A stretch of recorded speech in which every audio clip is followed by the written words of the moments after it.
lo que vamos a leer hoy, de alguna forma, es como el germen, la semillita de lo que yo creo que todos los que estamos acá hemos vivido, ¿no? Cuando Jesús estaba caminando físicamente acá por esta tierra, ya en Israel, los lugares de ahí de esa zona, las cosas que iban pasando y los episodios que se iban dando alrededor de su presencia entre la gente, en realidad están muy conectados con lo que todos nosotros vivimos. Y me parece una excelente explicación para entender cómo encajamos nosotros también en ese plan de Dios, ¿no? Todos llegamos a Jesús, los que llegamos a Jesús, quizá hay alguno que está buscando y por eso está hoy acá, pero todos los que hemos encontrado a Jesús, nos topamos con Jesús por diferentes motivaciones o diferentes instrumentos, diferentes cosas que pasaron en nuestra vida y que nos acercaron a Él. Y es lo mismo que pasaba hace 2000 años con la gente que iba atrás de Jesús. Necesidades, problemas, situaciones que hacen que se nos agoten los recursos, que no encontramos soluciones y buscamos una solución sobrenatural porque nos damos cuenta que las soluciones naturales ya se agotaron y no terminaron de funcionar. Entonces está claro que necesitamos algo más. Pero también hay muchos que que sienten ese vacío interior, esa necesidad de encontrarse con algo trascendente y lo encontramos en Él, ¿no? Muchos hemos tenido una familia cristiana que nos acompañó, nos cobijó y nos enseñó. Algunos quizás no fue toda su familia, pero fue una abuela, una tía. Suelen ser más las mujeres las que cumplen este rol. Los hombres somos más vagos para eso, pero eso no significa que no nos toque, ¿eh? Los hombres también tenemos que bendecir a nuestra familia. La cuestión es que por el caminito que sea, un día nos topamos con Jesús. Yo quisiera que leamos en Mateo, el Evangelio de Mateo capítulo 4, versículo 23, para que veamos que esta historia que está relatada acá, cuánto tiene que ver con nosotros mismos, con lo que nosotros vivimos. Capítulo 4 de Mateo, en el versículo 23.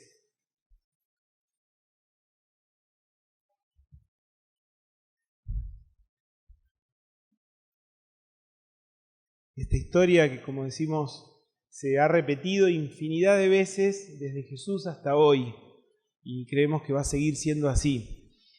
Dice en el versículo 23, Jesús recorría toda Galilea enseñando en las sinagogas, anunciando las buenas nuevas del reino y sanando toda enfermedad y dolencia entre la gente. Su fama se extendió por toda Siria y le llevaban todos los que padecían de diversas enfermedades, los que sufrían de dolores graves, los endemoniados, los epilépticos, los paralíticos, y Él los sanaba.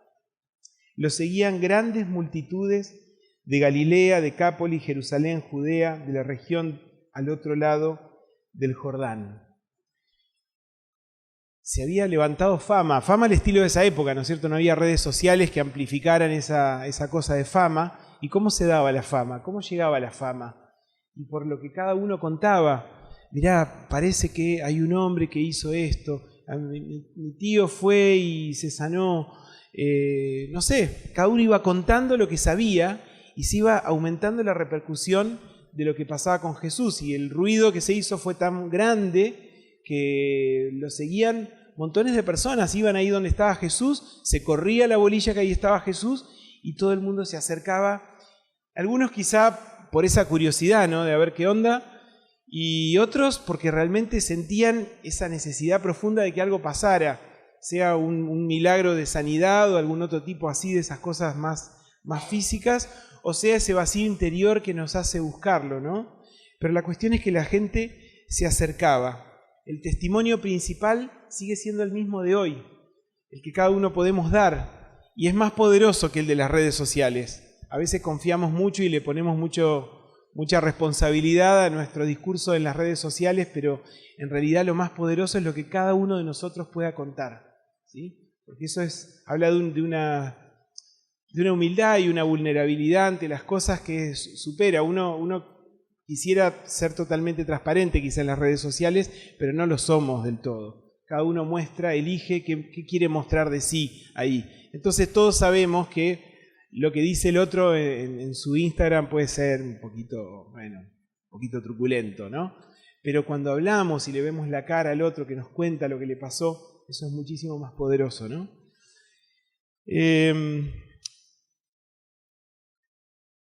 La gente seguía a Jesús impresionados por lo que él hacía, ¿no? Jesús hacía milagros. Jesús tuvo más o menos 3 años acá en la tierra, hasta que después lo mataron, bueno, y resucitó un tiempo después, unos días después. Y bueno, quizá conocen cómo sigue la historia, ¿no? Pero en esos 3 años no fue siempre igual. Al principio era medio como desconocido Jesús, pero en el segundo año de su ministerio ya era un tipo ampliamente conocido. Y la gente ya sabía de quién hablaban cuando hablaban de Jesús, ¿no? Entonces ahí fue el momento en que más gente se agolpaba alrededor de él. Y él les hablaba, él seleccionó un grupo, después vamos a hablar de eso, que lo seguía y con quienes se dedicó horas extras para trabajar y enseñar y formarlos más, ¿no? Pero había un montón de gente que lo escuchaba. Pero llegó hubo un momento en que seguir a Jesús ya no era tan popular. El momento culminante fue cuando lo apresan a Jesús, ahí en el montecito ese que estaba a más o menos 1 kilómetro de Jerusalén, y él estaba orando, había ido con algunos de sus discípulos ahí, pero ella sabía lo que se venía, y lo apresan. Y dice la palabra de Dios en Marcos 14:50, dice que todos lo abandonaron, todos se fueron. Es un punto de quiebre, y en realidad todos llegamos a ese punto. O sea, podemos ser simpatizantes de Jesús, simpatizantes de Dios, podemos creer en Dios, en una presencia superior, podemos creer en tantas cosas, pero llega un momento en que hay que jugarse, en que hay que resolver este dilema. Bueno, ¿yo creo o no creo? Porque si yo creo en este Jesús, va a haber cosas que van a empezar a cambiar, va a haber cosas en mi vida que van a empezar a cambiar, porque eso les pasó a todos los que creían firmemente en Él. Sus vidas fueron revolucionadas, ¿no? Entonces, si yo creo, mi vida también va a ser revolucionada. Pero entonces llega un momento en el que tengo que decidir, ¿creo o no creo? ¿Estoy con Él o no estoy con Él? Es llamativo en ese momento, hasta los más cercanos se fueron.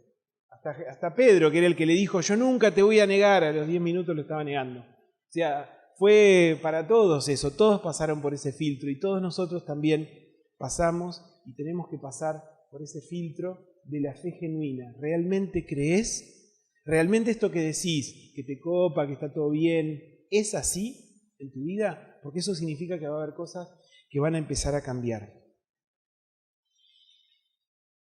Se relata el llamado de Jesús a 12 personas.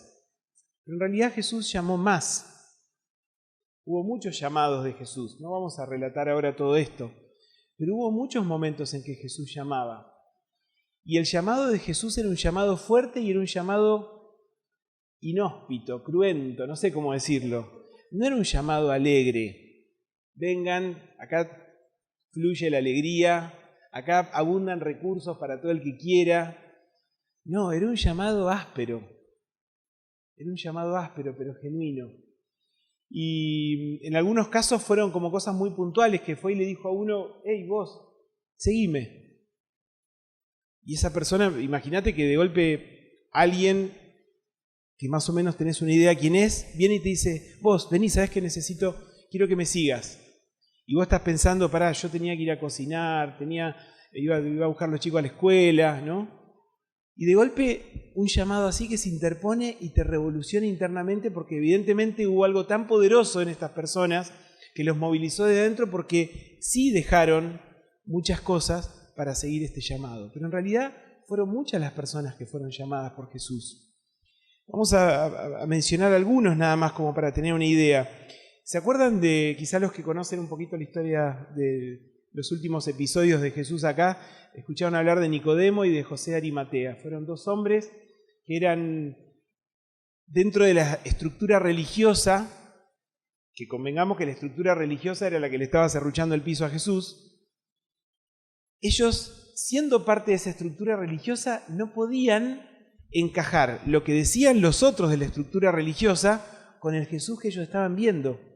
Y lo seguían medio calladitos de lejos porque observaban ¿qué hacía este Jesús? No querían guiarse solo por lo que alguien les había dicho, bien o mal. Ellos querían conocerlo de verdad. Tal es así que alguno de ellos se acercó de noche, donde nadie lo viera mucho, porque podía quedar al descubierto y pasar una gran vergüenza, y vino a hablar con Jesús, ¿no? Necesitaban conocer de verdad a Jesús. Estos dos hombres, cuando todos los discípulos habían abandonado a Jesús y Jesús muere, ellos fueron los que reclamaron ante el gobernante que les entregara, por favor, el cuerpo de Jesús para darle sepultura. Ellos se jugaron, no cualquiera lo hubiera hecho. Jesús había muerto de una forma muy vergonzosa y nadie quería, según las costumbres judías, nadie quería manchar su nombre con ese roñoso que acababan de crucificar por culpable de cosas oscuras. Nadie quería verse así. Estos hombres se expusieron a esa vergüenza por Jesús. Evidentemente habían pasado la pruebita de la negación y la vergüenza. Habían pasado eso. Y se habían decidido a que no importa lo que se dijera de Jesús, ellos ahora sabían quién era Él y no le iban a dar la espalda. Entonces ellos fueron y se presentaron. Después hubo mujeres también, las Marías, las tres Marías, no las del cielo, bueno, calculo que deben estar en el cielo, qué sé yo, pero estas eran otras Marías, María Magdalena, María la mujer de Cleofas, madre de Marcos, bueno, hubo varias Marías ahí que daban vueltas. Parece que María era un nombre re popular en esa época, había muchas mujeres que se llamaban María. Estas mujeres también se jugaron por el despreciado, por seguir al que todos ahora hablaban mal. Al principio todos lo seguían y después decían, ay, viste, lo mataron a ese tipo, y sí, porque viste con las cosas que decía. Entonces seguramente se desdobló un poquito la sociedad, unos que hablaban bien, otros que hablaban en contra, pero estas personas se jugaron en ese momento, ¿no? Después en Hechos, vamos a mirar un versículo más, en Hechos 1, versículo 15, dejen ahí el dedito en Hechos si lo tienen en sus Biblias de papel, porque vamos a leer un par de versículos más ahí.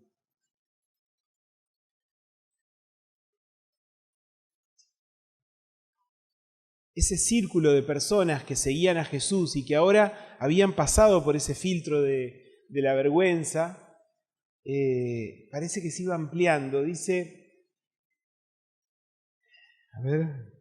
capítulo 1, versículo 15. Habían pasado, Jesús ya había sido llevado al cielo y se quedaron ellos, los seguidores de Jesús, medio como mirándose entre ellos y preguntándose, ¿y ahora qué hacemos, no? Entonces en el versículo 15 dice, por aquellos días Pedro se puso de pie en medio de los creyentes, que eran un grupo como de 120 personas. Después sigue para qué fue que les habló, pero a mí lo que me llamó la atención es el número. 120 personas, no eran 12, ni 5, ni 20, ya eran 120 personas. ¿Ven cómo el círculo de los que se jugaban empezó a crecer? ¿Sí? 120 personas. Y unos poquitos días después pasa lo que se cuenta en el capítulo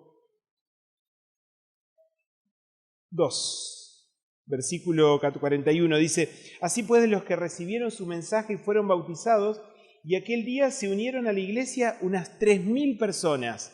¡Epa! Una ampliación importante del círculo, ¿sí? De 120 ahora había 3.000 personas que empezaban a jugarse por Jesús, en un ambiente que era más o menos hostil a los cristianos, a los que querían seguir al tipo este que había muerto y que, según algunos, había resucitado, pero había un montón que no lo creían y lo ponían en tela de juicio, ¿no?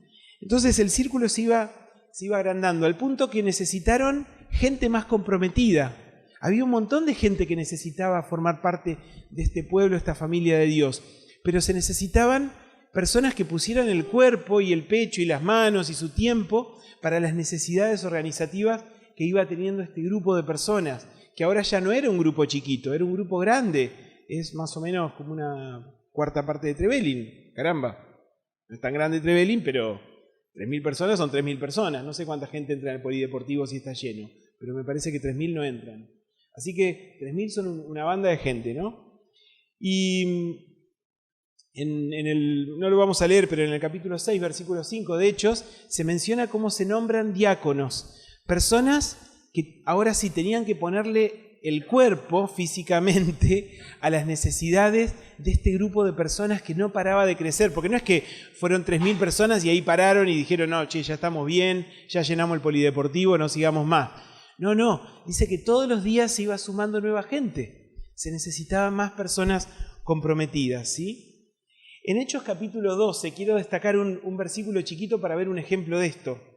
Hechos capítulo 12.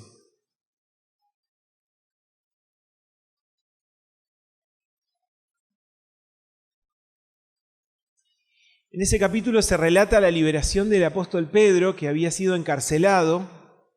Habían pasado muchas cosas ya en el pueblo de Dios, desde lo que leímos recién a lo que estamos leyendo ahora.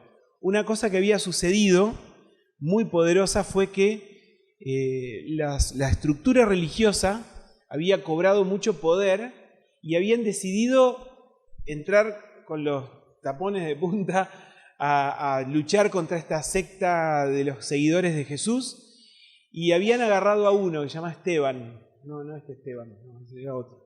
El precursor de tu nombre, Esteban. Este Esteban era un hombre que, muchacho, no sé qué edad tendría el señor pero la cuestión es que se hizo tan evidente lo que él estaba haciendo a partir de su fe, que dijeron, a este lo bajamos. La cuestión es que lo llevaron, lo apresaron y lo mataron.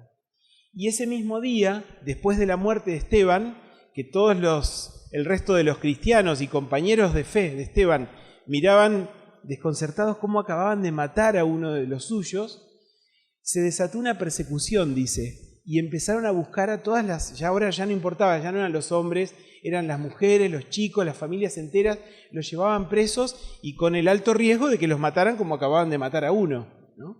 Entonces dice la palabra de Dios que se fueron, huyeron, pero no huyeron porque diciendo salvemos nuestras vidas, sálvese el que pueda, corramos, acá hay que esconderse. No fueron a esconderse, solo se fueron del lugar donde lo estaban persiguiendo. Y se fueron y se desparramaron por todas las ciudades de alrededor. Hicieron lo que hubiéramos hecho nosotros y de golpe se desata una persecución fuerte. Te vas a donde tenés familia, te vas a una ciudad donde decís acá no nos van a buscar, ahí parece que todavía no están molestando a nadie. La cuestión es que se desparramaron por todos lados. Y fue como en los incendios forestales. No sé si alguna vez vieron ese efecto de los incendios forestales. Hay un gran fuego y el fuego, el calor de ese fuego levanta ramitas encendidas. Vieron que el aire caliente sube y empuja para arriba, ¿no? Entonces levanta ramitas encendidas y las ramitas esas van encendidas y flotando por el aire hasta que la densidad del aire ya les permite caer, y ahí donde caen empiezan un nuevo fuego.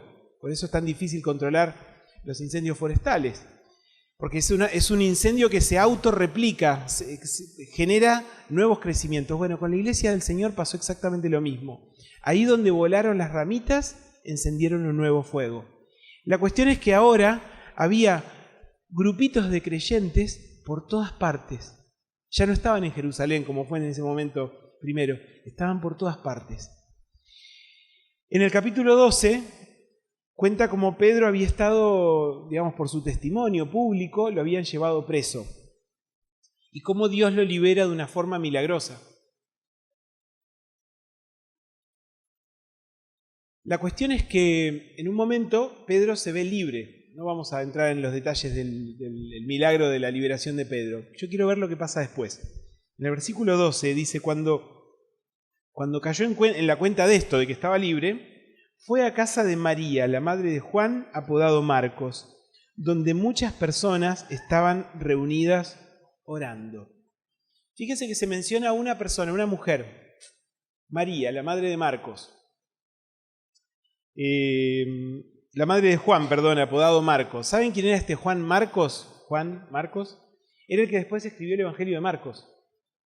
Y era un muchacho que en este momento sería bastante jovencito todavía, y que en algún momento quiso participar de la obra misionera, y el apóstol Pablo dijo, no, este no me sirve, este es más para lío que otra cosa, y se lo sacó de encima. Pero Juan Marcos no arrugó, sino que siguió intentando, y fue restaurado, y después llegó a ser un misionero importante también. Entonces, ¿quién era María? Dos cosas yo veo de esta María. Yo no sé cómo sería María, si sería no sé si existe la gran mujer, no sé qué es una gran mujer, lo mismo que no sé qué es un gran hombre, Somos personas, hay hombres y hay mujeres y cada uno hace las cosas que hace, ¿no? Quizá podemos evaluar ese gran en base al impacto que genera, pero fíjense lo que hacía esta María. Ella crió un hijo que, por la gracia de Dios y el testimonio y la persistencia de esta señora y todo, resultó ser un siervo de Dios importante. Y abría su casa en un momento en que por todos lados estaban persiguiendo a los cristianos, ella abría su casa y exponía su seguridad, la seguridad de su familia, para que ahí se hiciera una reunión de oración. Y estaban orando por el apóstol Pedro que estaba preso. Tan enfrascados estaban orando que cuando Pedro volvió liberado ni siquiera podían creer que estaba vivo, pensaban que lo habían matado y que era un fantasma. Pero la cuestión es que María abrió su casa para que pasara algo importante también. Entonces, ¿a qué voy con todo esto, hermano? Todas estas personas no eran distintas de nosotros, no eran distintas de vos y de mí. Eran personas normales, trabajaban, tenían sus familias, no sé si estudiaban, no sé bien cómo era la dinámica del estudio en esa época, pero el que tenía posibilidad de estudiar y de formarse en algo, lo hacía. También tenían sus familiares enfermos que tenían que cuidar, tenían que hacer cosas, tenían que ocuparse de sus chicos, tenían tantas cosas, ¿no es cierto? Sin embargo, en lo que podían, en donde podían mechar una actividad del reino, lo hacían. No se paraban tanto. Y en esto quiero ser muy claro, cada uno hacía lo que podía.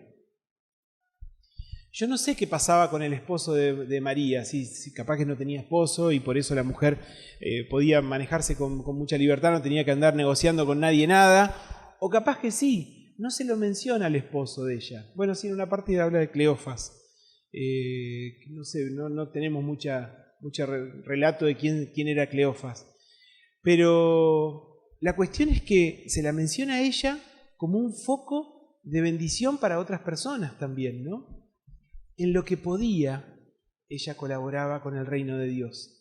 Hace poquito hablamos de ese pasaje donde dice: busquen primeramente el reino de Dios y su justicia, y todo lo demás será añadido. Y Mimir recordó, y también el pasaje que habíamos usado ese día, de la delicia en Jehová. Poné tu delicia, poné tu alegría, poné tu foco, tu centro ahí en Dios, ¿no es cierto? Y todo lo demás va a suceder. No significa que tenemos que meternos a un monasterio y dedicarnos exclusivamente al servicio religioso. No estamos hablando de eso. Hay lugares donde eso funciona y respeto a quienes deciden hacer eso. Pero no estamos todos llamados a eso, pero sí todos estamos llamados a formar parte de este cuerpo vivo, de esta iglesia viva, de esta familia de Dios que en lo que puede bendice y se expone. Y expone su tiempo y sus recursos y su estatus y su buen nombre y lo que tiene lo expone por amor de alguien que es mucho más grande que todas esas cosas. En el Salmo 126, versículo 5, dice que lo que sembramos con lágrimas vamos a cosechar después con alegría. Entonces, ¿qué significa? Y que trabajar para Dios en la manera que trabajes, es incómodo, es trabajoso. Tenés que renunciar a cosas, es cierto, pero hay una recompensa después. Hay una recompensa. Vamos a leer ahí en Mateo 25, el Evangelio de Mateo, volvemos atrás, capítulo 25. Hay una parábola que Jesús cuenta para explicar esto.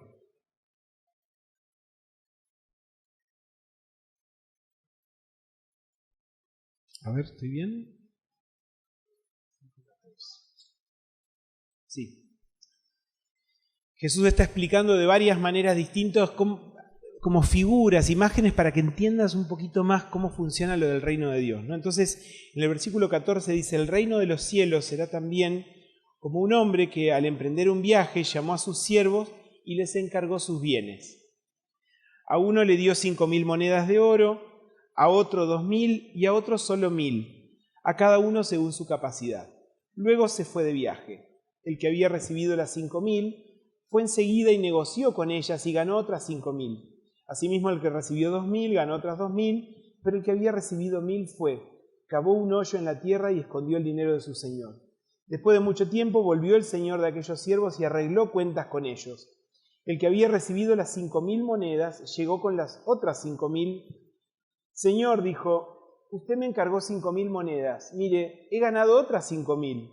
Y su señor le respondió, hiciste bien, siervo bueno y fiel. En lo poco has sido fiel, te pondré a cargo de mucho más. Ven a compartir la felicidad de tu señor. El relato sigue después porque hace lo mismo con los otros dos. El último, el que le habían dado 1.000, dice que se sintió medio mal, ¿no? Y no le tuvo mucha confianza a lo que su señor podía llegar a hacer. Y lo que hizo simplemente fue que guardó la plata, la guardó. Dijo, me dieron esto, no es mío, a ver si todavía me lo afanan. Después, ¿cómo explico esto? Así que mejor, ¿sabes qué? Lo guardo y cuando venga el dueño yo le devuelvo su plata y ya está. Y cerremos la cosa ahí. Pero los otros dos, que les había dado diferentes cantidades de dinero, dice que de acuerdo a su capacidad, porque Dios reconoce que cada uno de nosotros somos distintos, ¿no? Y multiplicaron eso. Y yo trataba de entender esa situación. Nunca me pasó que un patrón mío me diga, mira, ¿sabes que tengo que irme de viaje? Así que te dejo todas estas propiedades y toda esta plata. Fíjate lo que podés hacer con eso. Yo vuelvo dentro de un tiempo. Y sin decirme cuándo. Nunca me pasó una cosa así. No sé qué haría si me dejan una torta de plata ahí y me dicen, mira, trabajá con este dinero. ¿Qué haría? No sé, no soy muy bueno para pensar inversiones fantásticas. Pero la cuestión es que seguramente esta gente que ni sabían cuándo iba a venir su patrón, ellos usaron ese dinero y lo administraron, hicieron negocios y seguramente ellos vivían también de lo que se iba generando por ese dinero. Pero la cuestión es que cuando vino el patrón y dijo, bueno muchachos, llegué, le empezó a mandar el WhatsApp a todos, ya estoy de vuelta en casa, vayan preparando sus rendiciones, quiero mi plata de vuelta.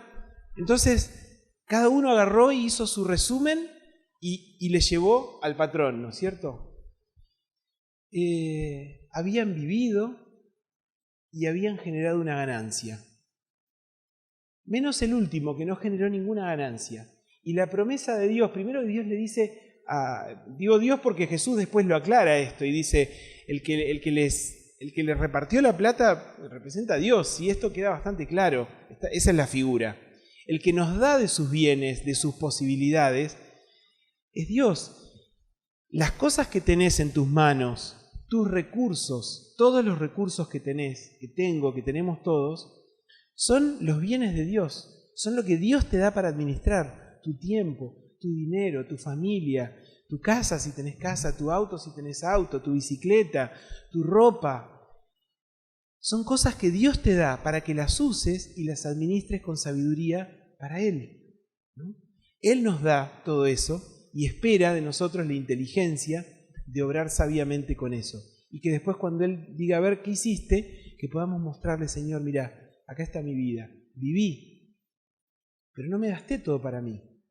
Te traje lo que es tuyo, Señor. Fíjate, se pudo producir esto, ¿no? ¿Qué frutos estás produciendo con lo que Dios te da? Estas personas, volviendo a la historia que veníamos relatando, todos vivieron sus vidas. Y en algún momento murieron, no está, que yo sepa no hay ninguno que esté todavía caminando por ahí de esos.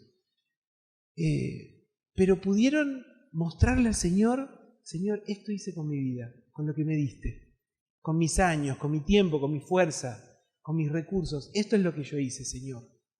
El Señor pondrá en la balanza si fue mucho, fue poco, no importa. Eso es un asunto de Él. No somos nosotros dueños de juzgar eso. Pero lo que sí es, ¿qué hicimos con lo que el Señor nos da? Un último pasaje me gustaría que viéramos. Filipenses capítulo 3. Este es disculpen si fui reiterativo con este pasaje, ya lo he leído más de una vez. Pasa que me encanta. Filipenses capítulo 3.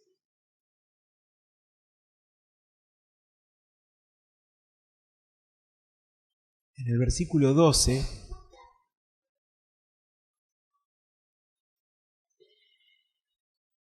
En el versículo 12 el apóstol Pablo está diciendo, dice, no es que ya lo haya conseguido todo o que ya sea perfecto, si no me estoy mandando la parte de nada, dice él. Sin embargo, sigo adelante esperando alcanzar aquello para lo cual Cristo Jesús me alcanzó a mí. Perdón, lo voy a leer de vuelta. porque es muy importante esto. Dice, sigo adelante esperando alcanzar aquello para lo cual Cristo Jesús me alcanzó a mí.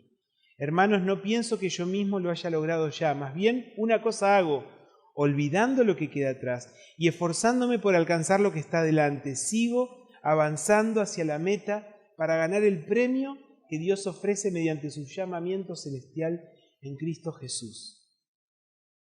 Pero me golpean tan fuerte esas palabras, alcanzar aquello para lo cual Cristo Jesús me alcanzó a mí. ¿Para qué te alcanzó Cristo Jesús a vos? ¿Qué planes tenía cuando te vio? Cuando alguno dijo, este es un desastre, esta va para atrás, no sirve de mucho, no lo quiero de empleado. Y Jesús te llamó. ¿Qué planes tenía Él? ¿Para qué te llamó? Y si hoy te lo está recordando, ¿sabes qué significa? Que todavía estás a tiempo. Si estás acá escuchando, es porque todavía estás a tiempo y las posibilidades están abiertas. Ninguno cancele las posibilidades que Dios le da de seguir siendo útil.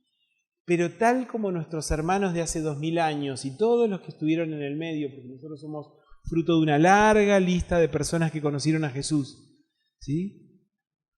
De la misma manera, empleemos nuestros recursos para la gloria de Dios.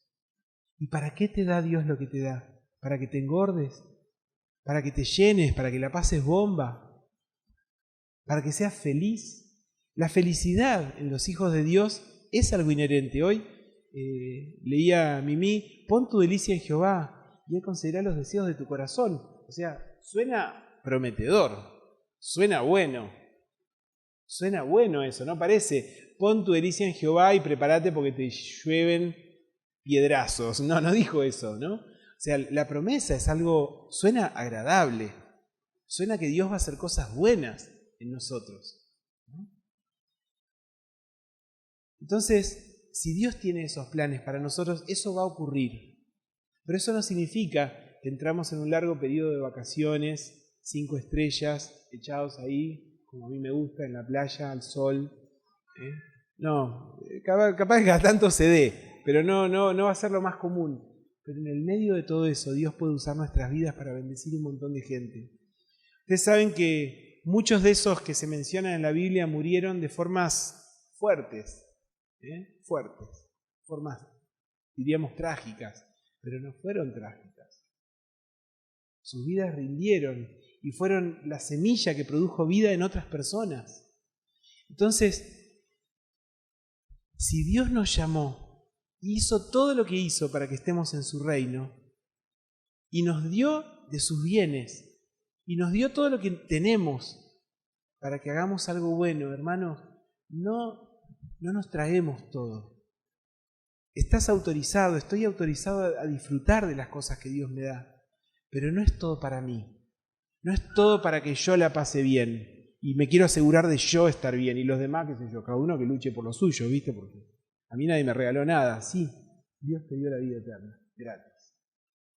No podemos decir nadie me regaló nada. Dios te dio algo enorme, algo que nadie más te podía dar y Él te lo dio gratis. Que haya sido gratis para vos no significa que sea gratis para todo el mundo. Jesús pagó por eso gratis que vos recibiste, ¿sí? Y pagó con su propia vida. No fue un vuelto para Él, fue mucho, ¿sí? Pero lo hizo y lo haría de vuelta si fuera necesario para rescatarte. ¿Para qué? ¿Para qué te salvó Dios? ¿Para qué te alcanzó?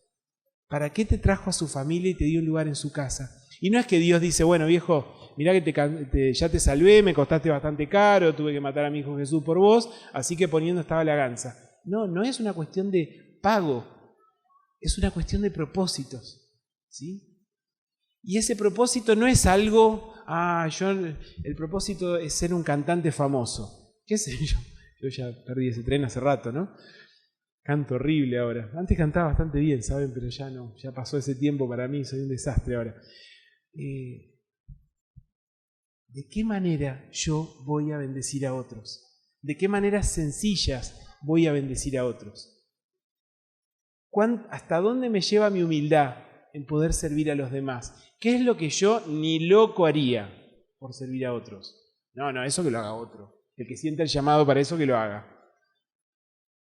Estas personas servían a Dios en lo que había para servir. en lo que Dios le ponía delante. No sé si arrugaban mucho la nariz ante determinadas cosas. Bendito sea Dios por las personas, los hermanos, las hermanas que hacen esas tareas que no son ni cómodas, ni que tienen mucha chapa, mucho cartel. Dios ve eso. Y Dios ve la humildad en los corazones dispuestos a servir. ¿Sí?